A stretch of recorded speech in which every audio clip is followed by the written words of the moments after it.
Hello everyone and welcome to Car News by Carcode episode 6, the place for automotive news, reviews and interviews. It's been a while since I last did a podcast, but I've been very busy, as you can see, with multiple uploads. Podcasts will be probably a lot more active in the winter months when there's less cars about and the weather's a lot worse. But I still want to keep on top of it at least once a month, so I'll go through some of the news with you now. News. So this isn't the latest news, but I thought it was interesting anyway, especially as I've had a lot of Volkswagen content recently. So the Volkswagen Golf 8.5 is now available to order. It was originally available at the Life, the Match and the Style. Now you can order the R line, and GTI and R models are just around the corner. So very exciting for enthusiasts. You've still got the manual gearbox. There was lots of beliefs that that was going, but no, it's still there. There's a 1.5 TSI with 115 PS and there's a 1.5 TSI with 150 PS, which remains the same. The 1 litres have gone, that's why you've got a smaller output 1.5 as well. So obviously that's for insurance groups and things like that instead of having the 1 litres. So all of the Golfs now have got the 4-cylinder turbocharged petrol engine, just for that smooth feel, and that's a bit of a USP of course. The Focus has got the 1 litre EcoBoost, 3 cylinders.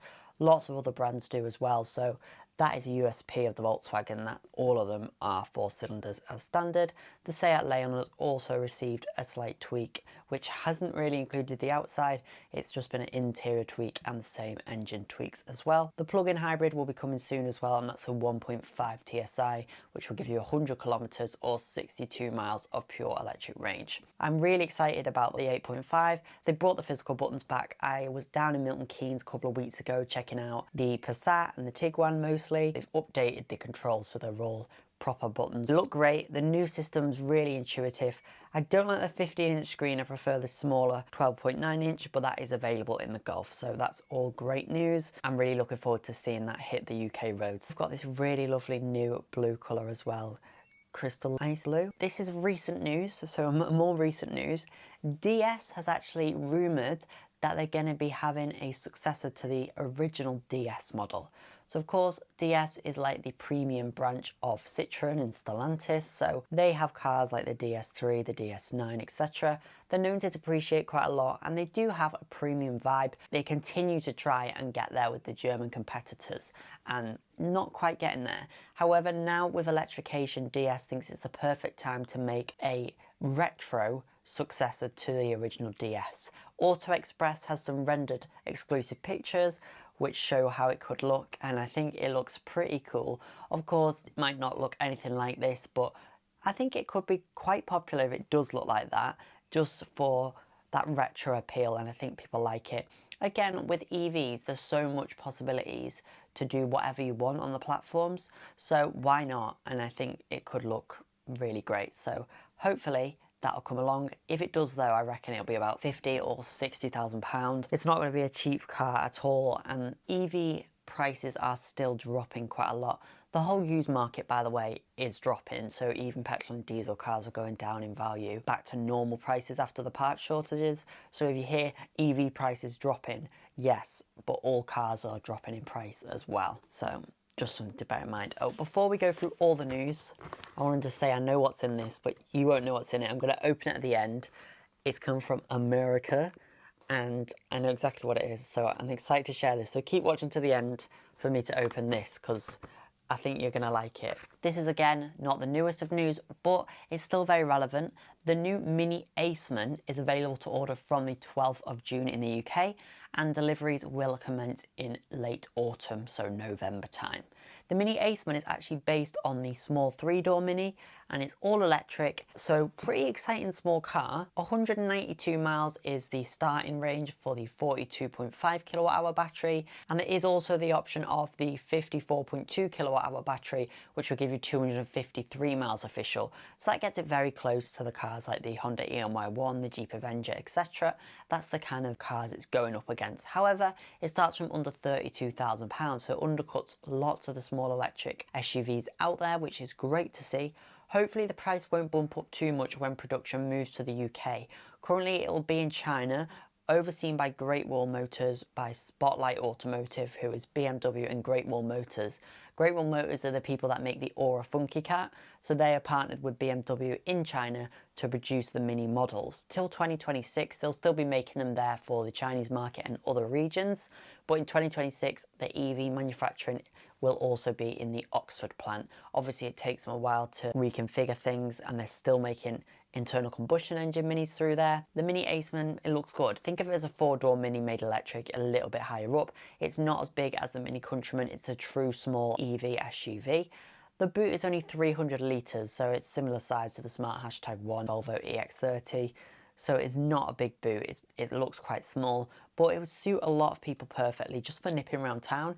It looks like that kind of car. It still stands, like I say, used EV prices dropping, used car prices dropping. So many nearly new EVs that you can get now for such low prices compared to the list price, which is insane. So that's good. Also something just to note, if you're looking at exciting new EVs, there's so many existing EVs on the road that would be good alternatives to that vehicle. So I'd definitely point you in the direction, if you're looking for something now that sort of size, of the Peugeot E2008, the Jeep Avenger, Volkswagen ID3, the Cupra Born, etc. Those size cars, you can get them for really good prices at the moment. So keep an eye out. When a new electric car comes out, it is always quite exciting. But I think with the unstable market, unless you're like a business or leasing, that's the way you'd buy a new electric car. But I think any new car anyway, you've got to be in a pretty privileged position to go for it, or have it through a work scheme, etc., which is what most EV buyers are doing. So that'll start from £31,800, which undercuts a lot of cars really. The 192 miles official range isn't amazing, and it kind of directly competes with the Fiat 600e. So they are very much both retro styled, they're very similar in size, and they'll definitely aim for each other's business. So if you like the 600e, you'll probably like the Aceman, and vice versa. Have a look at the 600e because, again, big discounts on new cars and nearly new EVs as well. And a little bit more news in here, something I've already mentioned before on the podcast, is the Cupra Leon and the Cupra Formentor have been facelifted. That was a couple of weeks ago now. I think the Cupra Leon, the facelift, has done a lot of good for that car. It just gives it a clear distinction between the Seat Leon and the Cupra Leon, which it didn't previously have. It was pretty much obviously sportier styling and a badge on the back, a badge on the front, especially when they were offered with the same 1.5 TSI engines. It always seemed a little bit like, Cupra was more of a trim level rather than an actual different car. It's like what Citroen did with DS, separating the brands. Obviously Seat and Cupra have separated, but when they've had the exact same car, same engine, everything like that, but just basically different trims inside and different badges, it just feels like a different trim level. So this facelift has done a lot of good for the Leon. The Formentor, however, I'm not sure about it. It might grow on me, but I think they've made it look like the Leon at the front. I really loved the charm of the Formentor. When I first saw it in 2019 at the Geneva Motor Show, I went back to it about 3 times, I remember, and I just thought, what a stunning car, because it really is. Now, of course, they've had quite a lot of issues along the way, user interface issues, etc. So hopefully they'll be fixing those, as with the rest of the Volkswagen group. And obviously a facelift is normally a better option than the pre-facelift in terms of fixes and just better overall vehicle, but it's lost some of its charm. At the front, its little fog lights are more triangular, it's more angular in general. Of course, it's still a stunning vehicle, but I think the pre-facelift does it for me more. I really love the look of that vehicle. I'm sad that those round little fog lights, the rally style, have gone, which obviously were brought onto the Arona in 2021.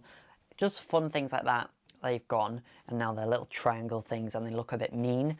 The whole Cupra range does look quite mean now as well. All I know is Cupra definitely looks like it's going to lead more than Seat, especially in the last few years. It's been leading a lot more in terms of new cars, in terms of design, innovation.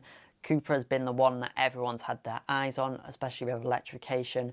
Seat has been a bit quiet really, so that doesn't really instill hope within me that they're going to resurrect this brand. They haven't had an all-new model released since the Leon in 2020. They're going to launch a restyled Ibiza and Arona, so like a secondary facelift on top of the previous facelift. So we'll wait and see about that. I will let you know of any more Seat news because it's quite interesting. There is a few other stories, of course, as it's been like 4 weeks. There's the Bentley Batur, which looks incredible. It's going to be the last W12 engine. People's obsession with big, massive engines and heritage, I do get it, but at the same time, I'm just like, I don't know. Like, I know you can't replicate the exact sound of an engine or whatever, but now with the limiters on the exhaust and everything, and like, you can actually make a fake exhaust sound like through the car with the speakers. I know people don't like that. I think people knowing that it's fake, they don't like that. But we can still do that, and we can still have plug-in hybrids and stuff, especially when everything is automatic anyway. Unless it's a manual, then I'm like, yeah, fair enough. But automatic, big, beefy engine, blah de blah. Just make it hybrid or electric, like, honestly. But it looks incredible, very stunning in those orange pictures that they kind of showcased it in. It is a beautiful vehicle. And then the next segment, of course, is your comments. Comments. So recently I bought my mum a Volkswagen Up. We're kind of sharing it. I've got my Golf, but then it's going to be like a secondary car for me. I haven't used it a lot. My mum's away next week on holiday, so I'll be using the Up all next week just to keep miles off my car. So I had a comment from Robbie. You can clearly see that your mum is visibly proud of her son, and rightly so, of course. She will be very happy with her fancy car. I discovered your channel a short time ago and subscribed to it straight away. You are very likeable and always passionate about what you do. So that was such a lovely comment, and I got so many nice comments on that video. I didn't get one thumbs down, which was lovely, and people were just really pleased for me and my mum, and it was just so nice. Like, of course, I get to use the car and stuff, so I feel like it's not like a massive favour. I live in this house that I love, you know, I'm very lucky about that, but at the end of the day, she didn't have that chunk of money to spend on a car, and I made that possible, so I'm glad she's happy with it. She's always saying she loves it, so that's great. And next week she's away on holiday, so I get to drive it all week, which is great. Of course, I love my Golf more, it's the better car, but it's so nice. There's a few things I want to do with it. You can check out that video up there and see what little bits I want to change on it, so that's really great. I had a comment on my Renault Austral video. I've had a lot of comments on that video and a lot of engagement, which is great. This is from Mavinder Singh Saini. He said, "Keep up, young man. One day you could be the next Jeremy ... And I said something like, I hope to be as successful, that'd be great. Obviously, his kind of character, which is definitely not mine, but obviously I respect, you know, he's had a great career and has done a lot. And, you know, Top Gear was amazing. It was very, like, a Marmite, wasn't it? The Grand Tour, I didn't really love that as much because it wasn't about the cars. I always loved the cars, but the banter was always a bit of fun as well. But I come from a different angle, but I would definitely love to be as successful one day as Jeremy. That would be pretty crazy. So thank you, Mavinder, for that. Now let's move on to a slightly negative comment. I've got to balance it out, right? This is one I just literally found today, but it was 12 days ago on my Ford Explorer video. From Stephen Haggis, believe it or not. He said, "Who the are you? You're about 10 years old. Bleep bleep sake. Exclamation mark." People come with a lot of anger when they don't know how old I am on the video. And also, most videos that people ask me, "Are you old enough to drive?" I'm literally driving in the video. Like, no, I'm not. Or they say, "Did they let you drive this?" No. They didn't let me, I just stole it. Do you know what? Like, what? And people comment things before watching the end of a video. That's so annoying. Watch the end of the video. Thank you. Anyway, I just replied, "Who you?" Question mark. Because why are you coming at me like that? Especially a blank profile. But I'm not saying I'm someone, I'm just literally doing a car review. Like, people get triggered for whatever reason. And I had so many other comments from my regular viewers as well, so you know who you are, so thanks again for your comments. I'm just doing some different ones. This is one that I actually said I'd replied to ages ago, and I finally found it again, so I'm going to read it out because I thought it was quite an interesting one. So it's from the Hoobs fan. He said, "At Carcode, good evening, Sam." This was 2 months ago, so sorry for the late reply. "I just want to ask you about comparing car brands. 6 questions below. It's fine with me if you can't answer these car questions. 1. What do you prefer out of these 2 car brands, Citroen or Peugeot?" This one's pretty easy for me. Can you guess which one I go for? Peugeot. I prefer Peugeot, definitely. I think the Citroen's cheap and cheerful, but I think Peugeot is more premium and sporty and more kind of my vibe. I've always preferred Peugeot, actually, so that was definitely always my answer. 2. What do you prefer out of these 2 car brands, Vauxhall or Volkswagen? No contest at all. I think everyone knows the answer to this question is Volkswagen.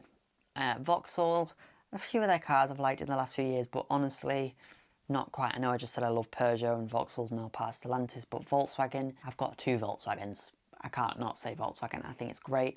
Vauxhall, I know they're coming on in the last few years, but they're not one of my favourite car brands. Volkswagen, I love Volkswagen, so it's Volkswagen every time. 3, what do you prefer out of these two car brands, Audi or Mercedes? So Mercedes in the last few years, I feel like they haven't really been leading. They've still been doing some good things, but a lot of the things I'm like, they just seem expensive, and they do the thing that BMW used to do. BMW's a bit further down the list, where a lot of their cars look the same. Recently that I've seen that I do really love in the Mercedes range is the SL, and I love the Mercedes steering wheels now as well. I think it's absolutely stunning. Like, they're really beautiful, the interiors. Audi, they are stepping their game up a little bit more in the last few years. They've done more electrification. I like Audi. Obviously, it's part of Volkswagen again. I like the A3. I like the Q3 Sportback. I like those. I don't like massive cars. I like those sorts of cars. My dad's got the Q8 e-tron, which is a beautiful car. I love the e-tron GT. So, yeah, there's a lot of Audis that I really do like, and I like their heritage sort of feel as well. Some of their cars are getting on a bit now. The Q7, like, even though they facelifted it, that's been around for a long time now. But I would definitely pick Audi between Audi and Mercedes. And then 4, what do you prefer out of these two car brands, Nissan or Suzuki? This is another pretty easy option. It's Nissan every time. I think Nissan just make a bit more better quality vehicles. Suzuki are okay, more of a budget brand, and they do make some nice cars, of course, and like that retro feel and like the off-road and like the Vitara, things like that.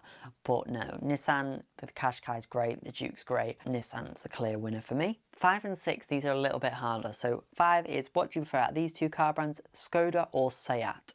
Now obviously Seat's more sporty, and if you asked me this question 5 years ago, it would have been Seat. However, in the last few years, if we look at what's been launched, Skoda have got a huge scope of cars now. The Fabia is excellent. It's got a bigger boot than the Ibiza. The Scarlet is a really lovely car as well because it's on that MQB AO, the smaller platform. Suits a lot of people. They've just launched the facelifted Octavia, the facelifted Superb, Enyaq and the Enyaq VRS. They've been in the last few years. Seat don't have an electric car out currently, so of course that's why they've gone down the Cupra route, like I said before. So 5, I'd say Skoda, definitely. Just the last few years they've done a lot more. If you didn't know this, then this is a fun fact. In 2023, Skoda took over production for the Volkswagen small TSI engines. So all the 1 litres and the 1.5 litre engines, they're all developed by Skoda now, rather than Volkswagen. Of course, same group, but Skoda's in charge of the powertrains now. And 6, what do you prefer out of these two car brands, Mini or BMW? This is a hard question. I like Mini and I like what they're doing. The thing that annoyed me is when they released the new Mini, even the internal combustion engine one, you can't get it with a manual transmission. I'm like, what? No. That is crazy. Like, what's the point? Maybe it's just to get people to go, oh, it's auto, I may as well just get the electric one, which I would do. So, I'm not sure. I need to see the new Minis in person because they look really cool and very, like, different. Like, the knitted dashes are pretty crazy. I think I'd like it. So I'd want to see them in person. However, like I said before, BMW is smashing it recently. Like, the amount of cars that they're making that look incredible, like they're getting very expensive as well. The 1 Series, when I'm looking at small cars, is what I like. It's getting on now, the 1 Series, as is the 2 Series Grand Coupe. But the new 2 Series Coupe, that is a stunning little car. I love that. Again, I wish it was available as a manual. It is only available as a manual on the M2. Why do brands do this? This is just a side note. BMW, you're guilty of it. Honda, you're guilty of it. Toyota's guilty of it. Yeah, we'll just go for them. BMW, Honda, Toyota. You won't make a manual transmission normal car. You'll just make automatic, and then if you want a manual transmission, you have to go for a high performance car. Civic Type R's perfect example. Toyota GR Yaris, perfect example, and the BMW M2. I wish that we'd just have the option. So they have like hybrid or more efficient or automatic for comfort, whatever, but don't have it. For BMW, it makes even less sense because their autos aren't all hybrids. They're just normal auto petrols. So they could have done a manual. I know the market's not massive, but people say, oh, a manual's more fun in a sports car. It is, but why don't they just put manuals in semi-sports cars like an M Sport or like a Sport, you know? So I don't get that. But I'd say BMW because the range is much bigger, you know, so many cars. The new X2, I do quite like the look of that. I know it's quite controversial. I really like the X1 and the iX1. They're really good, apart from the steering wheel. That's like this thick. So yeah, I'd pick BMW. Okay, so that's all the comments as well. Now let's go to coming soon. Coming soon. As you know, I've been busy and I've been churning out a lot of Volkswagen content because I was at Milton Keynes. Thanks again to Volkswagen UK for having me along. I filmed the ID7, the Passat, the T-Cross and the Tiguan.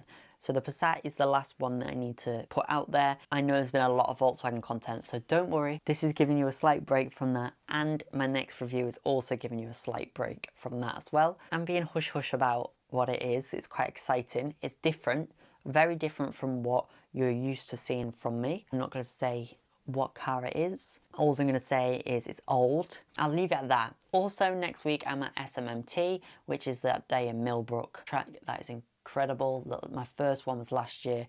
All the brands are there. Lots of people do videos. I might do a few videos, but I learned from the Volkswagen one, I was so exhausted. And honestly, I like doing a video and having it on by the next week at the latest.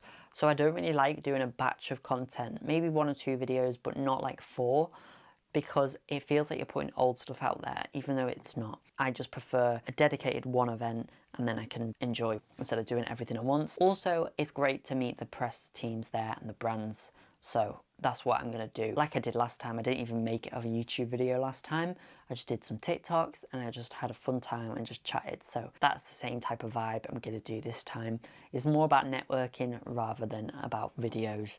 But I might video the odd thing. It's again the issue with the age. I'm 20, so I can't drive a lot of cars on their insurance. I'll just have a see. It's more about talking, so that's an exciting one for me. All exciting things, and then this other review that I'm talking about, which will be coming very soon after this podcast. Right, so what is in the parcel? I know you've been waiting to see what it is. It's not another sponsor. I know who it's from. It's from my great auntie and uncle who live in America, in Atlantic City. And when we visited them when I was in New York in summer, Gina, so it's Ian and Gina, my great auntie and uncle, they mentioned this and they said, we'll have a look, and they couldn't find it, but she said, I'll find it and I'll post it to you. So I was very excited about this. So a little bit of a backstory about my family. Ian and Gina are my dad's kind of auntie and uncle, and they're from Liverpool, Birkenhead, and then moved to America in the 70s. And they're just so cool. Like, they're just so cool. They're like Scousers, but also American. Well, Gina is especially Scouse, but American. So she's got a really interesting, unique accent. Hi, Sam. So that backstory will explain this a little bit more. And also, it can kind of go somewhere behind me on the wall. I've changed the background. So thank you, Ian and Gina, for this, because I was very excited about it. And you'll see why. And, well, I'll tell you when I unbox it. It's a number plate and it says Scouse, New Jersey, Garden State. I think that's just so cool. And Gina has it on her Subaru Crosstrek. So she's got a Subaru Crosstrek in red and she's got this number plate, and I was like, that is so cool. So she said, I've got the other one, so I'll send it. So this is obviously an older one. How cool is that? I think it's so cool in America. In America, you can literally spell out what you want and they're like $50, which is really cool. So that is going to go, it'll probably fit perfectly just there actually. And I am a Scouser. I moved here when I was 8 to the lakes. So fun fact of the day. So that'll go there. I think it's just so cool. So thank you so much. They've gone to great expense to send that out to me. So that is very special, and that's going to stay there like that. New Jersey. Thanks so much for watching this podcast episode, episode 6. I hope you enjoyed this podcast episode. If you do, make sure to hit subscribe down below. This is available on Apple Podcasts, on Spotify, and here on YouTube. So if you're on Apple Podcasts or Spotify, go and leave it a 5-star review. That'd be great. I want to get more people on the podcast side as well as having the YouTube side where you can see me, because you can just listen to this as an audio. Though, of course, I insert pictures of the cars and things like that. But if you just prefer to listen to it as an audio while you're doing the cleaning, the cooking, driving, then you can do that as well, and you don't have to watch it via YouTube. So I just thought I'd let you know about that. Thank you so much for watching, and I hope to see you in my next review or podcast episode.